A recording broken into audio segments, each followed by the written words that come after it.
Yeah. What's up, everybody? It is the CBC Wisdom Hour, episode number 134 for April 13th, 2021. I'm Steve Witchell in New Orleans.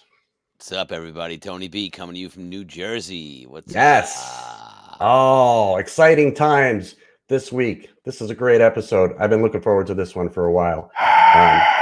We have a couple guests on, which I'll bring in a second. And we're going to talk about... Super exciting. We're going to talk about all things cover band and all sorts of tomfoolery. But I do have to start with something a little somber, and I'd be remiss if I did not do this. A very good friend of mine, Joey Batista, is a drummer in New Jersey, and he is in the hospital on a ventilator in a medically induced coma with COVID. And he's my age, around my age. So I just want to send out my heartfelt wishes to him and all his friends and all my friends up there and his family as well. And hope he gets better. COVID's still a thing, man.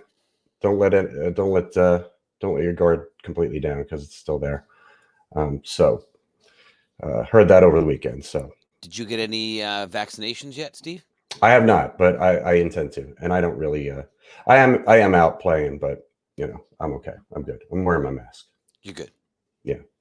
Okay. So I need to this is 134. I need to get rid of this thing so it doesn't cover these gentlemen's faces. 134, Steve. 134 episodes. See, you would think that's a lot, but that's nothing compared to our guests. Actually, we're behind them. Anyway, our guests run a podcast called Cover Band Confidential. They are celebrating their 150th episode this week, and they were kind enough to reach out and want to do a crossover episode with us, Cover Band Central, the two CBCs. And we're going to bring them in right now. Ladies and gentlemen, Adam Johnson and Dan Ray. What's up, guys? All right, guys, welcome to the show. Thank you. What's happening? Thank you for having us. Yeah. How are all these crazy audio levels? It's good. You got a little lower somehow, but it's doing that thing. It's doing that thing you do. There, that's better. Okay. All right. Well, I'm just going ahead and turn this back on. Oh, no, now it's way loud. Yeah. I don't know what to do with this whole situation. It's like auto. No. See, now it's like super loud and super loud. Come on back down.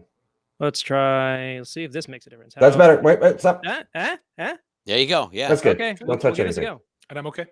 Dan, you're perfect. Dan, you're great. No, I'm just being difficult as usual. That's okay. Welcome, fellas. I love your episode, your podcast, Cover Band Central or Confidential. I'm going to say that probably 8 times this hour. I'm going to confuse. And every time you say that, that's the wisdom whistle. Yeah. But I love it. You guys touch on a lot of the same topics that we do, and different topics that we don't. So it's cool to watch you guys and listen to you. And I try to catch you every time live. Let's start with the origins of it, because I was looking. We just passed our 4-year anniversary a couple weeks ago, right, Tony?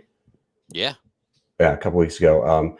And we weren't doing it every week, especially for the first 2 years, I would say. Well, in the very beginning, I think we came out like gangbusters, and then it was like you were playing a lot, I was gigging, and it just kept, let's do it tomorrow night, and then something would come up, and then we say, okay, let's just push it to next week, and then we would hit it, and then 2 or 3 weeks would go by, and then we would get back on it. But then I guess about COVID time, about a year ago, right, a year and a half ago, we started being more consistent with it, for sure. Yeah, and we were doing audio only for most of the time, and then we started doing video a couple months ago.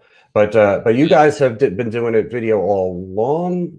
Yes or no? No. Okay. No, we started doing the videos probably around the same time that you guys did. It was right as kind of COVID was kind of locking things down, and it was something we initially were going to do where like he recorded his side and I recorded mine, and then we put it together to like post it. But I mean, other than that, we just we got a system set up, doing it through, we're using a different, process than you guys, but streaming out through OBS, and Dan is, man in the wheels of steel over there doing all the, the switching and all that stuff. So the dirty work. Yeah. Right on. Okay. So yeah, I've caught most of the video ones then, because I thought you had started earlier, but I went to your page, which anybody else can find too, Cover Band Confidential on Facebook. You can find their Facebook page there. And your page was created July 31st, 2017. So it was a few months after we started, our audio thing. And back in the beginning, that's where we met Dan and Clanky Lincoln's. And you're gonna have to refresh my memory and our memory and tell the audience to the story, because in the beginning of our podcast, that was a thing. It was, we were talking to you, we're talking about Clanky Lincoln. So bring us back to your memory of that and what came of. And that was early, that was like within the first 10 episodes too. Like, it was early for us. That was early for us. That was early in. Yeah. And so, I was just, I'd been playing in bands, whatever, but I kind of hadn't started my own thing. I'd been a side guy for pretty much, since high school. And I was starting up this new thing, the Clanky Lincoln's, kind of my own idea and my own energy to put it out there. And right about that time, I started listening to you guys, and it was, it was in the first dozen episodes probably. And I just thought, here's a couple pros. Let me just bounce my ideas off them, and they could probably use some content too, because getting something off its feet in its first dozen episodes is a real challenge. Yeah, it was great. So we had a couple of episodes where I don't think we ever spoke in person or anything, but we should talk by email, and you spent an episode and then part of another one, I think, going over my set list and kind of giving feedback on some videos I sent you guys. And it was really great. Really, really contributed to what we were doing. And I will tell you, the band came out of the gate strong, kind of in good part on the strength of your input. So it's really, really great. Well, I appreciate that, man, because we also felt the same way. We felt inspired starting this new podcast, and then you guys jumped in and said, "Hey, we could use some input, and some feedback on some stuff." And it was great. It was like a collaboration, but it was kind of validation for me and Steve, like starting out saying, "Hey, there's some interest there." And then we had a couple other bands that then followed suit with you guys, and it was like had some momentum for a while there in that direction. But I got to ask you, Dan, how'd you come up with the name Clanky Lincoln? So we were at Disney. We were at Disneyland, Disney World, Orlando, and my wife pointed over to the Hall of Presidents. Said, "You want to go see the Hall of Presidents?" And I said, "I don't need to see any Clanky Lincolns." And then I was like, "Oh, that's a great band name. I'm keeping that." I'm keeping that. Yeah. That was where that came from. And then I hired a local, he's a friend of mine, he's a comic book artist named Thomas Boatwright. And he had just put out a comic book called Zeke Deadwood Zombie Lawman. He does this sort of gothic, Halloween-y sort of, that's his whole sort of design position, right? And so I reached out and said, "Look, I need a Clanky Lincoln. I don't know, do your best." And he designed me, I don't know if you remember, my logo, Abe, is this crazy dancing animatronic thing with lights flying out of it. And my first vision of it was like he was standing there like dead. And then his sketch came back and it was so full of life. It was like, yes, that.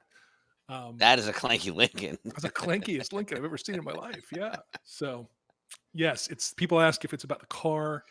It's not about the car. It's about the animatronic president. That's cool. Yeah. And you guys are still, because I was watching your episode from last week, and you guys are still, I mean, COVID obviously sidelined everybody, but you guys are still got some stuff coming up. I know you said you had some gigs booked, so you're still going strong, which is cool. Yeah.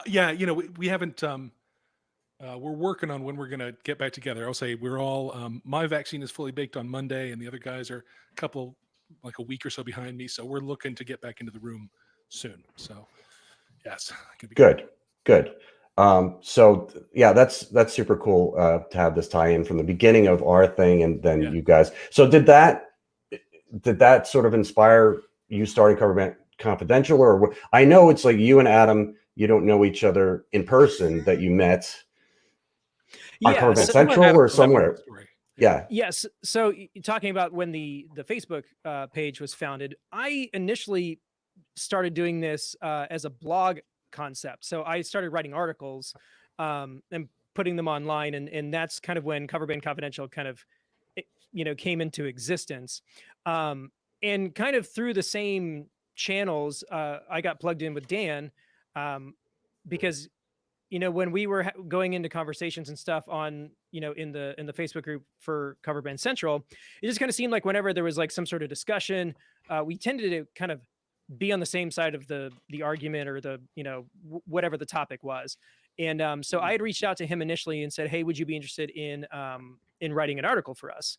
And so he did a couple of those. And then, as that kind of progressed, I was like, I think I want to start a podcast. Would you be interested in co-hosting? And it just kind of organically happened through that. I mean, you guys have been doing, you guys have been at it much longer than we have. I think the only thing that we have going for us is that we've been stubborn enough to do it every week, whether we knew what we were going to talk about or not. Right. Well, we have too. We never know what we're going to talk about. As Tony said before, it was scheduling, because I was gigging most of the time pre-COVID. I was playing 5 nights a week or some. So we couldn't. And Tony's schedule, his work schedule conflicts with mine. So we couldn't always line it up. It was funny, guys. You'll laugh because even one time we said, we got to get back on track. Let's just do it tomorrow night. And Steve was like, I get home from my gig at like 2:30 in the morning, and I'm like, perfect. I get up at 3 o'clock to go to work, to get ready for the day. So let's do it. I'll call you at 3, and we'll go from 3 to 4. And we'll bang it out, and then you can post it later. And we're like, yeah, we're all gung ho, and I get all things set up, and we're only doing audio at the time. And I call Steven at 3 o'clock in the morning, and I'm like, all right, dude, let's go. And he's just like, yeah, dude, like, I can't do this right now. It's not happening. It's not happening. There was a period during the early parts of our podcast where we both got laid off at the same time, and so we were shooting. We were recording our podcast at like 9 in the morning for like a month straight. That's why they have so many episodes. See, they're doing like 5 a day. Yeah. We needed something. We needed something to do. Yeah. Well, it works, and it's good stuff. It's a good format too. So tell, because I don't really know, Adam, about your musical background, like bands you're in or have been in, or so. Tell me and tell everybody. Yeah. So I came from the original music world, like most aspirational musicians do. When I went to school in Nashville, went to Middle Tennessee State University and got a music business degree and played in a bunch of bands up there. At that time, Nashville was kind of going through this kind of like DIY renaissance kind of thing. And there was a bunch of bands kind of from that scene that were kind of blowing up. Bands like, like Kings of Leon was kind of breaking around that time. And then other groups, Feeble Wiener and Slack, that were like, they had some movement going, but we were kind of a part of that crew. I ended up moving back to Atlanta and started doing some freelance work and kind of doing some hired gun work. I did play with an artist called Lucas Woodard, who I ended up getting fired from that gig, and Rhett Shull ended up picking the gig up after I left. But I ended up in a female fronted rock group called Stellit, and we did the whole kind of Warped Tour kind of thing, playing with those kinds of bands and opening up for national artists and doing all of that stuff. At some point, that band just kind of fizzled out, like they all do. And I was kind of bouncing around in Atlanta, and a couple of friends of mine owned a guitar store. And one of them, Mark Donnell's, played guitar in a band called Yacht Rock Review, which was, kind of on their ascent as far as cover bands go in the Atlanta area. And I said, hey, are they looking for subs? I could fill in for vocals and stuff. So I auditioned for them and kind of became a part of their network. I don't know if you know of those guys, but they basically have 2 different groups. They've got like the main group, and then they've got like a cleanup group that's kind of like priced slightly different. And I bounced between those 2 groups basically because they each had 2 vocalists, and I would just fill in whenever one of them had something else going on or got sick or whatever. So you're just a singer, or you play guitar too, or? No, in Nashville I was a bass player, and then when I went back to Atlanta I was a guitar player. But yeah, I was doing vocals for all of these. So I work in all of those capacities. But for them primarily that was a rhythm guitar, percussion, vocalist kind of role. After doing that for a while, kind of getting my feet under me, decided I want to kind of do my own thing. And so I started an 80s group called Members Only. And that's been my primary band for the past, I think, 4 or 5 years. Okay. So 80s covers. I imagine. Yep. Okay. Yeah. So Members Only. Members Only is clever. It was the jacket. Yeah. As long as you don't get sued. Do they still make jackets? Are they still in business? They do. Yeah. Okay. I mean, we wear them. That was kind of the our look was, we have these actually, I'm wearing one of our shirts right now. They're tuxedo, like 8-bit tuxedo t-shirts with Black Members Only jackets. So Okay. that was kind of the intended look. So I hope they're paying you, and if not, you better tell them, hey, no, listen. I'm trying to stay off their radar because I'm Yeah. I'm putting their logos and stuff on other merch that we're selling. They probably wouldn't be super stoked on that. Yeah, You could just this. yeah, Yeah. just spell members with a Z. There you go. Yeah, members, Uh, and there But you there's go. been we've Free and got a clear. couple of merch items that like I sent them to some friends. I was like, I don't know who's going to sue me first, but here we go. But up to this point, we haven't run into any issues. Hey, there's no such thing as bad publicity. So if you get sued, then there you go. Yeah, you just gotta have have something in the back pocket. Just be ready to rename and rebrand. Right. So then you guys started Cover Band Confidential, and you didn't really have a plan, right? Like you said, like we didn't either. Like you said, your conversations between the two of you, how you were in sync, and for myself and Tony, it was just basically the phone calls that we always had, and we were just like, let's just record them. Let's do a podcast. And yeah, I was teaching a couple nights a week, and I was in the car every night at 9 o'clock between like 9:45. So or driving to gigs, and I would call Steve at random times, and he would pick up, and then we would just have these conversations where once you start talking, it becomes 45 minutes goes by. You've talked about a dozen things, and none of it was planned, and this was going on like week after week, and then Steve came up with the idea, and said, hey, why don't we do a podcast, call it the Wizdumb Hour, because we jokingly calls it Wizdumb. I'm like, oh dude, this is like Wizdumb Hour, talking when we're driving around, because we're talking about all these band things and music and life and manifesting and all these cool like tangents that we would go off on. And then that was the commitment we made to say, when we do this for a podcast, we're not going to have a script. We're not going to have an agenda. We're going to have just, what, things will just organically happen. And for, 135 episodes, it's been that way. We just come in and it goes in directions, and people comment and call in, and, Steve will bring up things and he'll talk about gigs. And then it just same thing. It goes off on all these different branches of conversation. And it's like, reel it back in, dude, reel it back in. Right. And so speaking of manifesting, you guys, correct me if I'm wrong, but you guys are both sort of into that personal development, more kind of, and I don't remember what it was specifically but I think there was something that you had posted about a book you were reading, or audiobook maybe. And it was something that I had already listened to, or it was just definitely on the same page and the same vibe as stuff that I dig and Tony digs. Do you remember what it was? I don't know if I tend to read a bunch of those, but You're a Badass is one of them that I've Jen Sincero's, like, I guess you could call it the Badass series. I got my daily calendar. You are a badass right there. Yeah, those books are great. And then a lot of the personal development stuff around like social media marketing and just kind of like building businesses in general. Those are all definitely things that I really enjoy consuming and sharing with other people. And talking about like how we kind of come about things. When we started, it was more of a point counterpoint coming from different perspectives. So like Dan being the Clinky Lincolns is a group that plays primarily in bars and clubs, and they were more of that kind of band. And Members Only was a group that was primarily doing private events and municipals and that kind of thing. So it was kind of like, how do you take a singular concept and apply it on both ends of the of the spectrum, I guess. And the other thing was, you guys do so well at like just living the life, the conversation just about like what it is to be in bands and what that's like, and and then the sort of third brand in the space, Gig Gab, who we have tons of respect for too. They're like very they're kind of like that as well. They tend to be a little more focused than either of us on a particular thing. Gig Gab is Dave Hamilton and Paul Kent, who had me on their show, their podcast, and I think it was episode 50. It was 50 something. It was early in their thing too.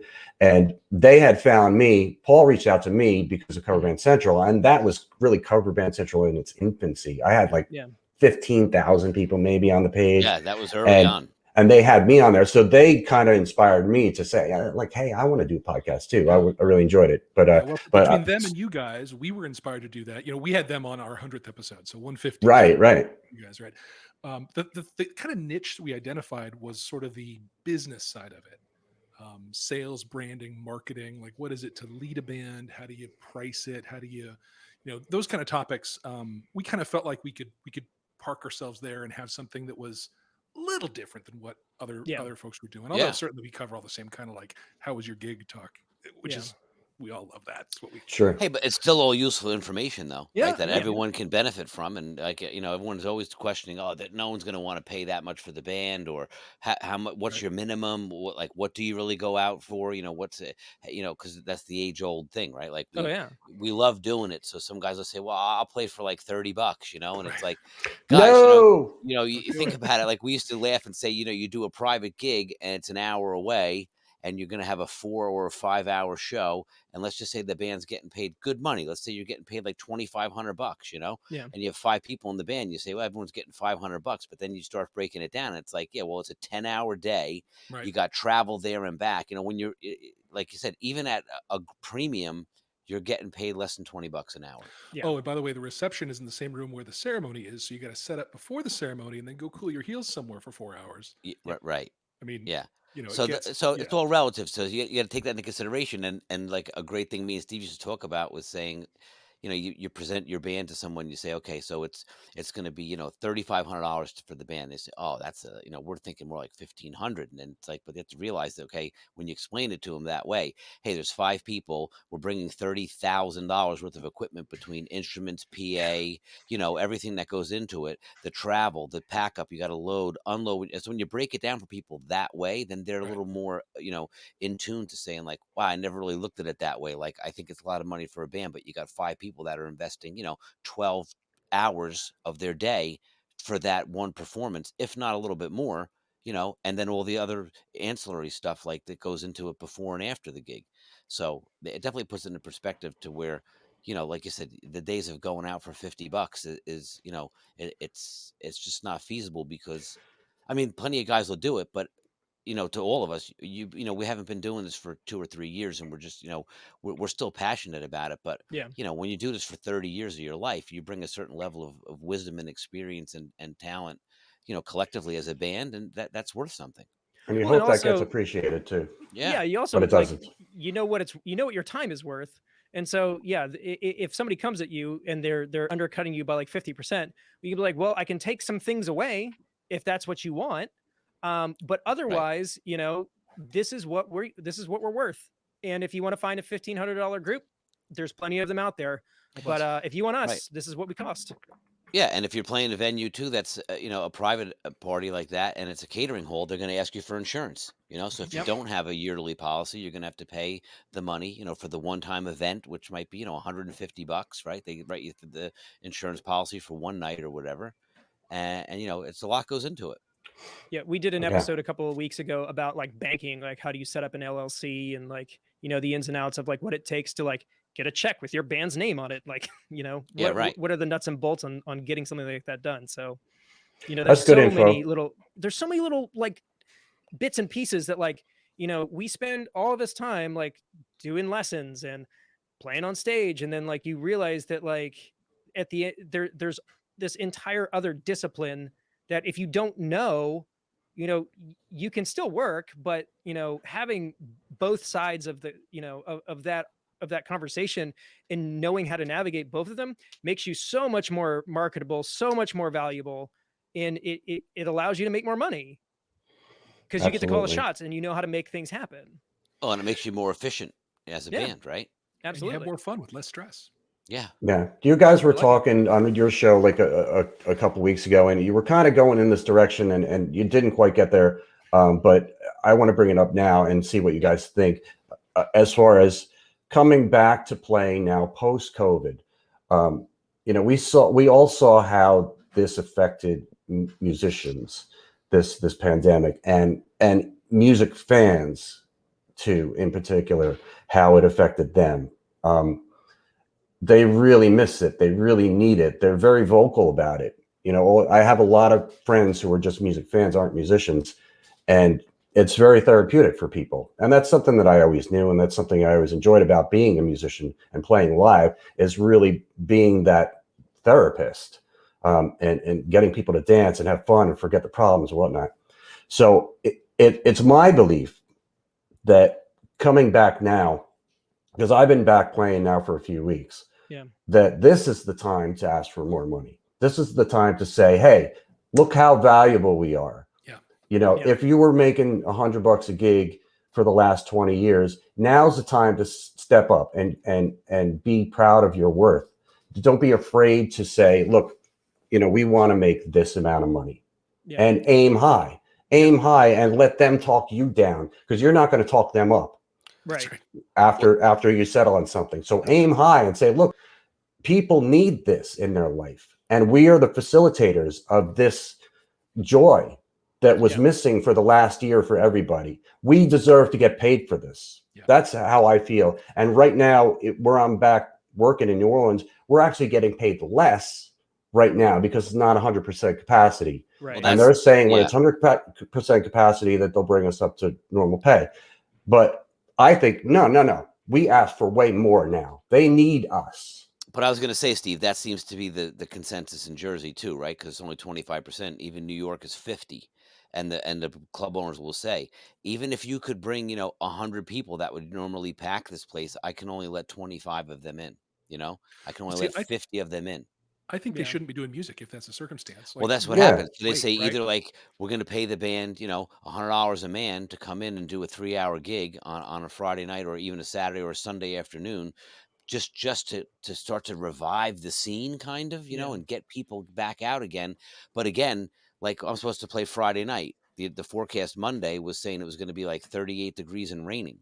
So it's a conversation to be had with it's a place we play all the time. So the guy's either going to say, listen, I don't anticipate a lot of people coming out. Either I got to pay you less money or I'm just going to bag it and not have the band, because I'm going to have to switch to indoors. We can't have music indoors yet. And even if I could, if I have 200 people max capacity, 50 people is not going to foot the bill for a full band for the night, and pay the staff and everybody. So that's the only counter argument I see to what you're saying. It's like, but on the flip side, but not to, hang on. And then, but I've said to the guys in the band too, like they said to me, the conversation of like, well, I don't feel comfortable asking for 500 because they're going to have that exact response. Well, you know what? You ask the question first and you present it that way and say, we're worth it. And if you want to have quality music, that's what it's going to cost. And because you're laying groundwork for later is why. And so far, the places have been like, no problem paying $500 for a 3-hour, Sunday afternoon gig, because they kind of have a built-in crowd and it's outdoor. So that's going to be the other caveat. If it's an outdoor thing, then you have an opportunity to have more people. Like my gig Friday is supposed to be outdoors. If it's nice weather and it can actually be outdoors, then you could have, 100+ people legally out there, and it would be, plenty.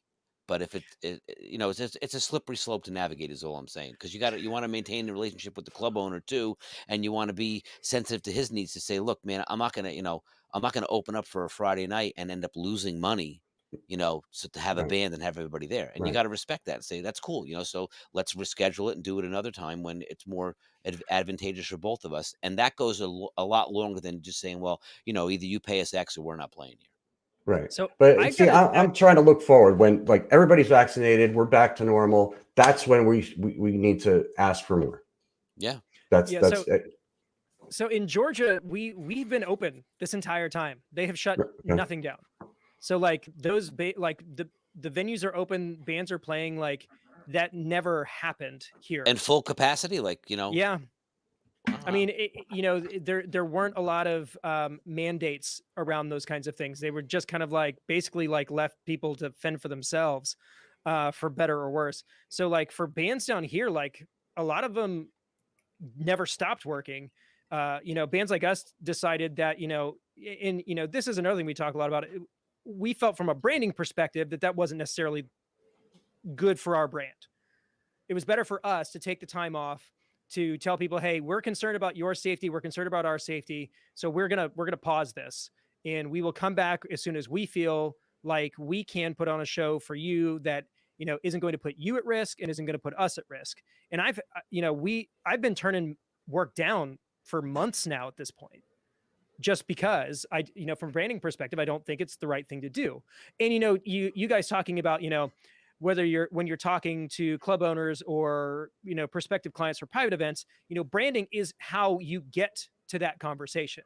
You need to be able to go and show that you're worth the money without necessarily having to sit there and go, well, here is, the spreadsheet of all the things that we bring to the table. Like you should be positioning yourself on social media, just on whatever channel you can, as, the highest quality product, the best, the best way that you can, so that you don't necessarily have to do that negotiation, that kind of convincing, over the phone.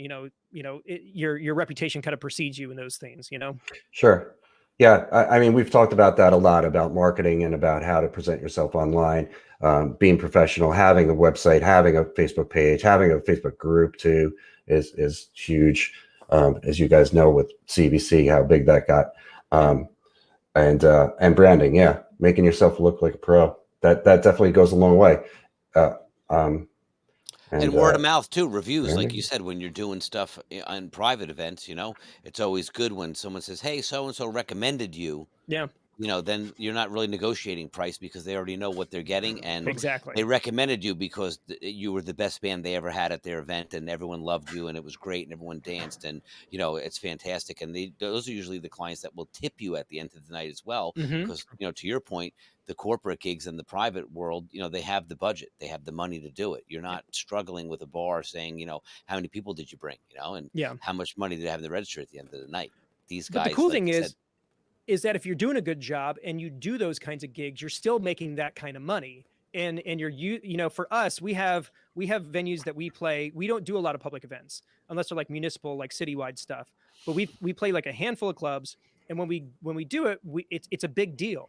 And so, for us to go into one of those clubs and do a ticketed event, and for us to walk out with $2,000, $3,000, like that's basically par for the course. And the thing about that is that at a club like that, where you're getting a certain kind of clientele, that's just a sales funnel for us to play more private events. So, Sure. you get into that certain channel of, venues and clientele. And then, like you said, it's the word of mouth kind of gets around, and then your price just kind of gets set for you. And, it makes Or to your that conversation point, so a much guy easier. walks up and says, "Hey, I'm having a 50th birthday party. I want to hire you guys. Yep. You know, here's my number. Call me. We'll work it out." And then Absolutely. they already know what they're expecting, and you've already showcased the band to them, right? Yeah, So that's there's no sell. 90% of how we get our work. Yeah. It's And great. so, Dan, there's another project I think you were talking about that you're involved in besides Clanky Lincoln's. I do have an acoustic duo. Okay. Cold Iron Ray, my partner Taylor Cold Iron is my duo partner in it, and she's a really great singer and fiddle player, and so we do very broad range of covers in a sort of a duo acoustic. And are you're playing now? We played some. Yeah, we played.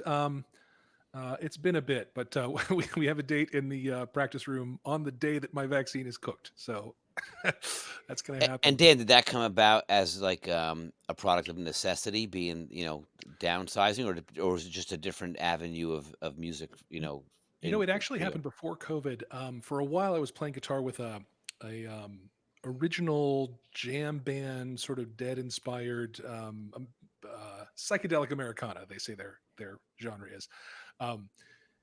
Called Viva La Muerte, which people should look up. They have a new album out that's really, really great. And Taylor played with them. And so she and I met each other there. And there were a couple of times we'd be playing along, and the lead singers between us, we were doing Dead covers or some of their originals or whatever. And we'd both be harmonizing across the lead singer. And there were a couple of times we looked across stage and thought, we kind of caught eyes and thought, that's pretty good. And she reached out to me because she wanted to stop being a waitress for life. She's young. She's just graduating college this year, and waiting tables to fund herself. And kind of thought if she could do a couple 3 gigs a week, that'd take her off of waiting for those nights, and that'd be great. So we put it together, and we for about 6 or 8 months before the COVID shutdown, we were playing pretty steady. The other project that I've had, and I've been pretty creative about solo acoustic opportunities. So I invented a live acoustic pub trivia game that I hosted weekly at a brew pub in town. And then I also am doing a live acoustic karaoke thing, which I'm working right now on how to reopen that in a way that is pandemic safe. I don't really want the whole world to come up and empty its lungs Share your next mic. to me. Right? Yeah. It's not really a good plan right now, probably, but maybe in a month or two. And I've just been building this online. In my day gig, I do software, so I've been building a touchless karaoke request and queuing system that Adam demoed for me this afternoon. Huh. Very nice. So I'm getting to where, and then I found on Amazon a 200 pack of these tiny hair nets, basically, that go over a mic. And so it's like a mic screen protector thing. And so the idea is somebody will take one and use it and then put it in their pocket. And next time they come up and sing, they'll use it again. And I'm just thinking through how to do all this in like a touchless way that's not going to, because I always felt very, community mics have always creeped me out. It's not, even before COVID, that wasn't healthy, right? So Yeah. Maybe just get like a plexiglass phone booth with like an overhead mic hanging in it, and then just let them go in there. there are certainly a lot of ways to do it. But somebody has like claustrophobia, and then you're like dealing with somebody having a panic attack right next to you on stage. I don't know the logistics. Yeah, You shoot him with a fire extinguisher real fast. That wakes him up. there you go. So do you think going forward, as people get vaccinated and this all kind of clears up, that people are still going to be sort of leery about germs spreading? Like, do you think that's going to be a thing? I hope like so. having the touchless things and having. I hope so. Yeah. I'd love to see handshaking go away. I'm trying to make finger guns. For some, finger man, pointing is pretty good. Some people you see just don't, I forgot to put my mask on, and they're just, they're acting like it's that COVID doesn't exist. I had one guy the other day telling me, "No, I'm good. I'm vaccinated. Like I don't need to wear a mask anymore." I'm like, dude, it's not the point, So I think you're going to have both sides. You're going to have people that are very still, going to be vigilant, and stay the course, and other people I think are going to be like a free for all. Like, oh yeah, man, I'm vaccinated. It's good. Numbers are down, and yeah. I mean, I'd like to see it normalized that like it is in Asia. Like you have a cold, you just don't go out of your house without a mask, right? Like it's just this socially right. Yeah, it's polite, right? Exactly. That's respect for others, though. Exactly. That's, their culture. It's a manners thing. Chad Cunningham says, "Hey, all," and he's got Marvin the Martian giving us the finger. What's up, Chad? I think you're right, Tony, because that's what I'm sort of seeing here in New Orleans now that basically Bourbon Street is open back up. They first it was bars had to be closed at 11 for the first few weeks, and now it's 1. So it's basically, it's basically back on. And there have been people. Pardon? How are the crowds? It's busy. There's people here. I mean, and there have been people here for months coming. Still, it's a major tourist city, so people are still coming here. And even without Bourbon Street open, when everything was shut down, people were still walking up and down Bourbon Street just because it's Bourbon Street. And were they wearing masks, Steve, or are they just? So, I mean, I don't know because I wasn't really there, but I saw videos and pictures, and some people were wearing masks and some weren't. And that's what I'm seeing now. It's a mix. There's some people walking around with masks, and some people with it down by their chin. There's some people that are just free for all, mask free. So it's. I don't know if they're requiring it for people walking in the club. I've seen the doorman say it to some people, but then I see people in the club without a mask on. So I don't really know. But I'm thinking as we go forward that's just going to lessen more and more, the mask wearing. Sure. Well, and like Steve, you had said last week, they had clear shower curtains hung. Yeah. Right. That's gone now. In front of the stage. No, but I'm saying like in the beginning, it's like, oh, we're taking COVID precautions. And then like they weren't a month in, it's like, curtains are down, masks are not being worn, you're indoors. It's they have it's just, I don't know if you guys ever experienced this in your neck of the woods, but we have shot girls that walk around the bar, and they have these trays of these tutors. They're in like little test tubes and what they would pre-COVID, the way they would distribute these is they would go up to somebody, they would put the bottom of it in their mouth, and they would put 2 or 3 of them at a time in their mouth, these girls, and then go up to people and just basically shove the shot in somebody's mouth, and then lift up and then put them down, and down goes the shot into their throat. Very unsanitary. My wife. I mean, no, I've never experienced this before. It's very unsanitary. Yeah.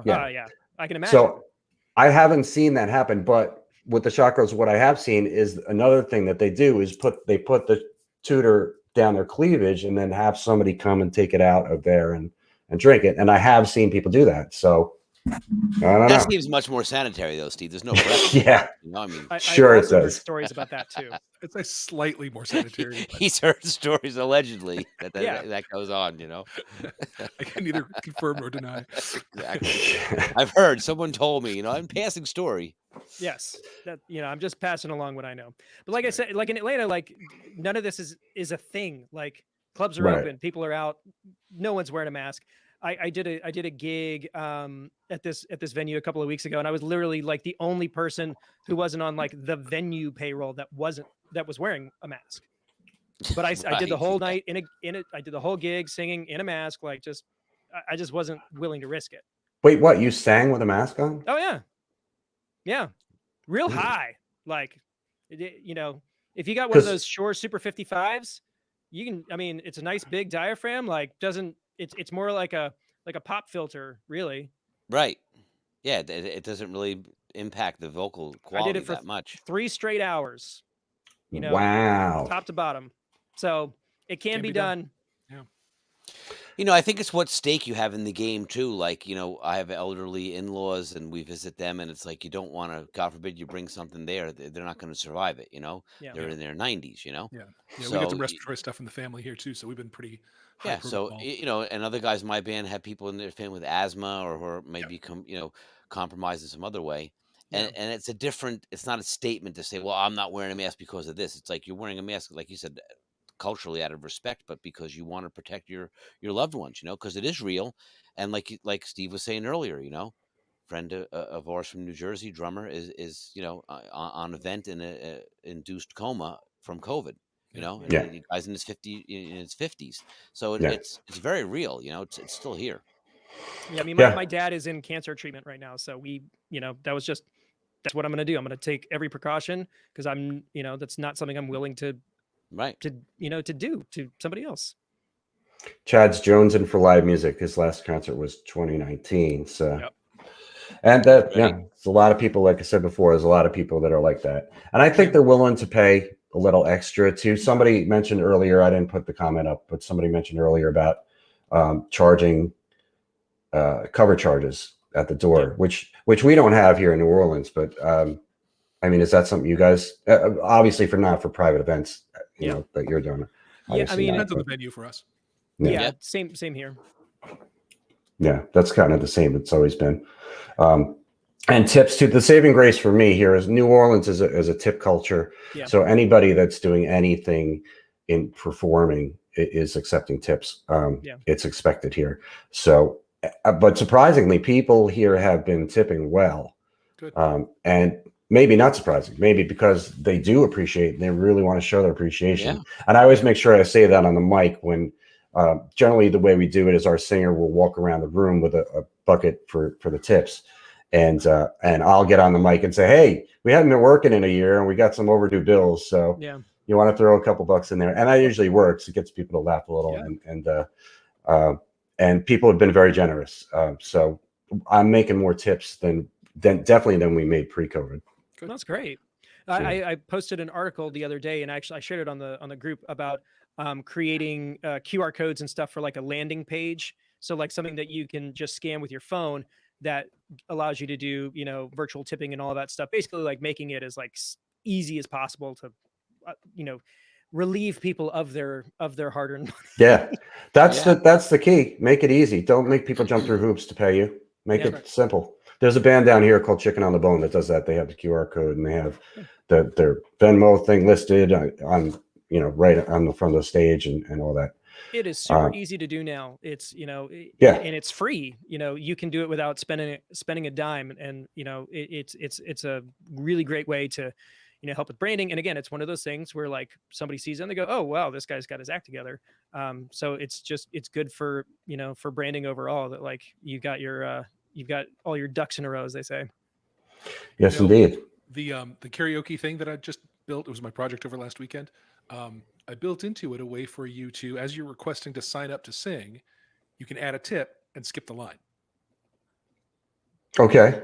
So it's all automated sign up, right? So, but that's all automated. It all just goes right through your PayPal, and then it shows up on my screen as like, this person just tipped $10 and jumped to the top of the queue, and so like you can give a little value for it and give it some That's cool. So is it, are you using Venmo or are you using PayPal or well, for your this thing that I just built from scratch because that's what I do in my day job. But it does use PayPal to see, because I had that idea years ago, and I mean, I think it's clever is to have an app and let people go, download that app and request a song, so you get it, boom, and then tip you right in that app. Is that similar to what you have, or? essentially exactly what I did. Yeah, I had that idea years ago too, and I don't know how to make apps. I Well, clearly owe but you the added 10% of my benefit tips. though for that though is that it's not an app. It's just like a website you go to. So like somebody scan the QR code and it takes them to the site and they're kind of already in it. The downloading the app part is one of those barriers that like some people are just like not That's willing to true. cross, That's true. That's a good That's You point. got to where it gets tricky. understand, though, guys, at the beginning of COVID, like Steve and I had a lot of hard decisions to make. We had to let go of some like non-essential personnel, like wardrobe, a couple of stylists, the app guy, the guy who brings Steve's peanut butter and jelly sandwiches in the middle of the interview. You see, he hasn't eaten anything. It's tough times. I got to make it myself, but we see your That's right, hair. Charlie. You're lucky. No, you're yeah, still your here. guy's still on. Your hairstylist is still hanging around. Clearly, Yeah, no, I paid extra for that. I'm not letting Melissa go. She said, "You're safe forever." You know that. Yeah, she's oh, it's Melissa, sweet Melissa. yeah. She always comes Yeah, through. it's hard times for all of us, man. This podcast game. I think if any, I definitely, if I declared a loss this year on my taxes, it was definitely for buying Yes, podcast live stream related stuff, lights and interfaces and lights sure, and cameras, and this Yeah. crazy boom arm, and I got a Yeah. standing desk now. It's ridiculous. So, what have you guys found, Adam and Dan? What have you guys found doing 150 episodes for yourself? Like, how has it helped you, and what kind of feedback have you gotten from people, and how has it helped you really professionally or personally, just doing this? Because that's a lot of episodes. Yeah, I would say that if I learned anything from doing this is I just learned what worked for Dan, and that alone was valuable. I think one of the things that we struggle with as musicians, there's this competitiveness. There's this nature to kind of like keep things to yourself and be precious about the things that you know. And I think that it is one of those, I think we do that to our own detriment.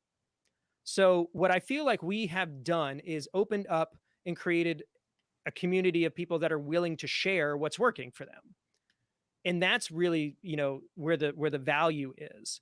We get a lot of, we get emails and, our reviews and stuff and just say, I just wish people would be willing to talk about this more. I think that's really what it boils down to, is just being willing to share what you know. And for me, when I'm posting, when we post the YouTube videos or an article that I wrote, I'll share that in the Cover Band Central group. I'll share it in our group. I'll share it on LinkedIn. I'll share it on, my personal Facebook. I'll share it in like the Atlanta musician group. And so you're kind of establishing yourself in that marketplace as a person that is competent, knows what they're doing, and, is willing to give information out. So it's Right. great, relational capital. It's definitely opened up a lot of doors for me in my area, just because I've been a person who's willing to help other people out, That's good. Yeah, you don't want to be stingy with stuff, with information and things that you've learned. Spread it around because it'll come back to you anyway. Yeah, Absolutely. And then I'll say this too, just all of that for me as well. But the other thing that's been great for me about co-hosting this podcast, I am a human being who is prone to sloth and procrastination, and there have been a lot of times when I'd have some idea and like, okay, but there's another episode of the Queen's Gambit on or something like, but I know I'm going to talk to Adam on Thursday, right? And so it's been a really good, both my relationship with Adam and with all of our listeners, a really good sort of accountability tool for me to be able to say, like, I got this thing, and am I really going to say to the people who download us, like, yeah, I didn't do that. well, I mean, there's plenty of those conversations we've had. We haven't, especially in the last year, but there've been also a lot of times when it's like, no, I'm going to call that venue and talk to that person because I want to be able to talk about it on Thursday, right? Something's going to come out of it that's going to make good content. So going to make that happen, right? Yes, the So that content like drive, like, oh well, yeah, this is going to be very painful for me, but it's going to be content, so I guess I'll good do it. content Oh, the more pain, the better, too. always. Well, Yeah, and So, action begets action, right? Like you said, Totally. yeah. once you're in motion, that kinetic energy just attracts more things, to you. Yep. Well, and talking about yeah, manifesting and stuff, like declaring something, like say, this is a thing that I've been thinking about, or this is a thing that I've been wanting to try. Just by speaking it into existence, a lot of that, just getting that far can be a huge accomplishment. And like Dan said, it can create accountability. So, there's been a number of things. Dan and I's back channel is just got to be infuriating for people who reading it, because it's just like, hey, I've got another. I was thinking about this. I was thinking about this. But Yeah. it's just one of those. It's just a way for me to kind of like process out loud. And I've got another project that I'm in the process of spinning up, and I was like, I think I'm going to start doing this, and I started recording the vocals for it today. And so I made like 15 phone calls and like trying to get a lineup, and I'm like ready to put this thing out. So just by communicating, by talking about it, by manifesting it in whatever way, like it matters. It makes a it difference. does. Sure does. I mean, Tony and I talk about this all the time, and that Huge. was something that we talked about over 10 years ago when we were having these phone calls when he was driving home from his lessons about, law of attraction, manifesting, things like that. And it's cool that you're on that same page. I'm sure we could talk for hours about it, dude. And we'll definitely have to reconvene at some point Oh yeah. and discuss it further. Or episode 150. Well, because it's very real and Right. it's very, applicable and pertinent to what we do. Because you just Yeah. said it. You speak things into existence. You declare, a statement, and then it becomes reality. And I think the most important thing to take away from it is never take that for granted. Right. Yeah. Like even when you're 250, 350 episodes into a podcast, remember where it started from, right? It came from an idea and saying, hey, let's just put it out there and let's try it. And then, it becomes habit, right? Because it's a repetitive thing that we've done. We develop muscle memory for it, and it becomes more comfortable, which helps us all to grow. But we can't lose sight of the fact that it came from nothing. Yeah. It came from an idea. Well, and it's important to celebrate those wins, when you hit a certain number of reviews, or you cross a certain threshold of downloads, or whatever. Like those are Sure. it's easy to look around and go, okay, well, our Facebook group only has 1,000 members, and Steve's has 60,000 or 700,000. And it's easy to compare the two and be like, well, his is better because there's more. But like in reality, it's like, well, you started something from nothing and you got 1,000 people join a thing that you made. Like that's amazing. If Yeah. 15 And you're running your people, own race, exactly. If 15 people want to listen to what I say, I'm shocked. Like, it's crazy to Yeah. even think more about. than one is a win, right? More than Right? one other, It's not my one person. mom, We had a joke Yeah. in the first 30 or 40 episodes, like, and to our listener, Our thank you for listener. joining. Yeah. We'd like to thank Bobby for coming to the show. You've seen that Exactly. meme. Yeah. The way I looked at it always, though, was if I could get 100 people to like this, then I can get 1,000 people. If I can get 1,000 people, I can get 10,000. If I get 10,000, I can get 100,000, and so on. The only limits you're going to have is the ones you put it on yourself. And yeah, you speak it into existence, and you don't have to know what you're doing. Like Tony and I didn't know what we were doing when we started this. We just started it. Yep. We had big goals and big, passion to do it. And like you said, we were just thinking big and outside the box, and said, we're just going to do it. And if one person listens or 1,000 people listen or nobody listens, we're still doing it. Well, right? yeah, and be willing to try new things and fail. Every Yeah. time you try something and you fall on your face, well, it's like, well, I better not do that again. You learn Yes. something, you keep going. So, yeah, I mean, our whole conversation, our podcast, and all of this is all around really like entrepreneurship and content creation. Like that's really where I think we all align.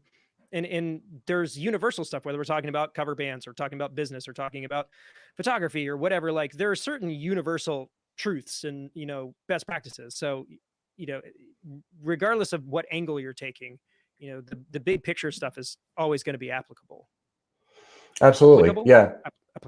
Applicable. And sharing of that information, right? Like you said, Absolutely. if people, you're starting out in a band and you're worried about how you look on stage, and are we all playing together, and what kind of this and that, and how do we look, and you're forgetting about all these other ancillary things, like you're saying about the marketing, the whole business aspect of it, which is why, let's face it, most bands have managers and people that take care of that because they're the talent making the music. They don't really have time for that. But at our level, we have to be jack of all trades. Right. That's important knowledge to have because it's only going to help you to further your endeavors. Absolutely. Yeah, but we do live in a great, amazing time where it is DIY, and you can learn how to do anything on Absolutely. YouTube, Oh, Right. yeah. on the internet. You can, if you want to do something bad enough, you can find out how. Yeah. Just do your research and put it into practice. And it covers so many things in life. I mean, not just what we do, but the biggest underlying thing is it's about music. For me, it's all about a celebration of music. It's about love for music and this incredible world of things that intertwine within it, and I applaud you guys for sticking to what you've done. And I watch it anytime. And I don't always remember it's on, but I'm generally on my computer around on Thursday nights, and then I see you on. I'm like, and I always try to say, "Hey guys." Yeah, absolutely. Dude, that's great. Hey, and to be Yeah. positive and inspiring, and like you said, to share content and to help others, it's only going to come back 100-fold. So Yeah.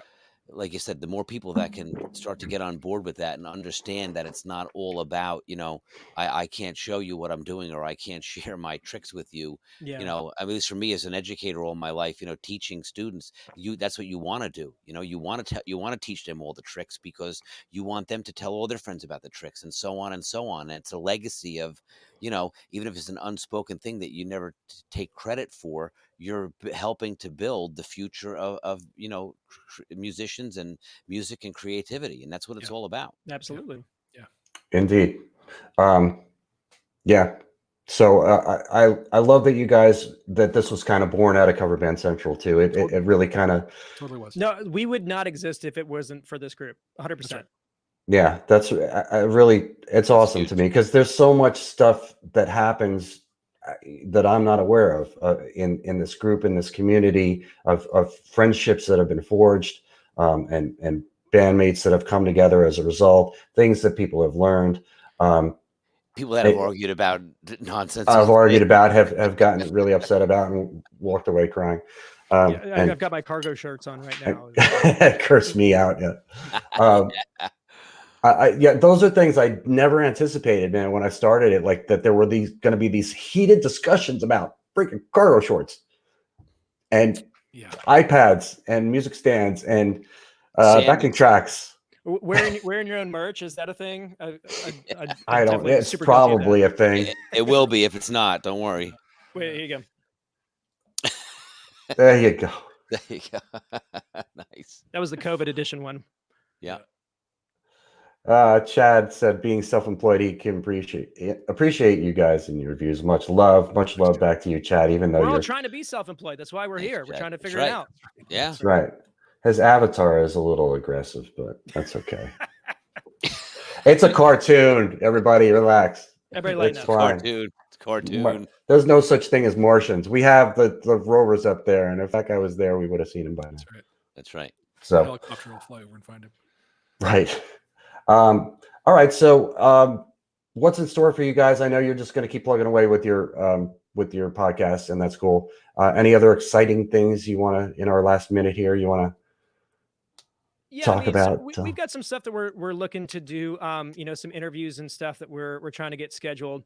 We recently did one with Jennifer Batten from Michael Jackson's band, and trying to kind of plug in with, like, we like to talk to hired guns because I feel like the discipline's the same. So we're trying to do a lot of that, trying to get more into the YouTube content. We're slowly growing our channel, and adding new stuff and trying to find interesting ways to engage with people. So that's primarily it. But, like, honestly, we're just kind of ready to get back out to playing again and, doing the things I'd love that to have gig stories to talk about. It would make making a podcast so much easier to have something to talk about, Yeah, it does feel good. I've been out pretty much every weekend for the last few weeks, and it does feel good to be back out playing.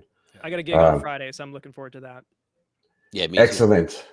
Okay, we're going to wrap this up, but everybody, please go visit Cover Band Confidential. You'll find their 149 previous podcasts on there. And if you have, like 5 or 6 days to kill and you want to just listen to them all in a row, Get caught up. you could do that. You could start from the beginning. You should start at the beginning. There's good stuff on episode 2 and 3. Like we really get into it. Yeah. We had a vision for what we wanted to say, and then we got to episode 6. It was like, well, that was that. Now what? We figured it out. We got there. By episode 13, 14, it starts to gel again. For sure. And as always, everybody go visit coverbandcentral.com. Sign up for a profile for you, your band, or both. It is free, and there's a lot of cool, groovy content on there as well. All right, fellas.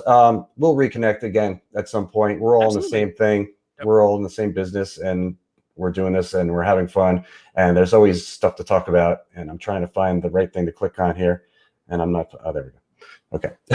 Dan Ray, Adam Johnson, Cover Band Confidential. Go check those guys out. They are super awesome, as you have seen. And thank you, fellas. We'll talk to you soon. God bless you, man. Keep up the good work. Yeah, thanks, Jeff. Appreciate you guys. Thank you all very much. Yep. Yes, and we'll see you next week.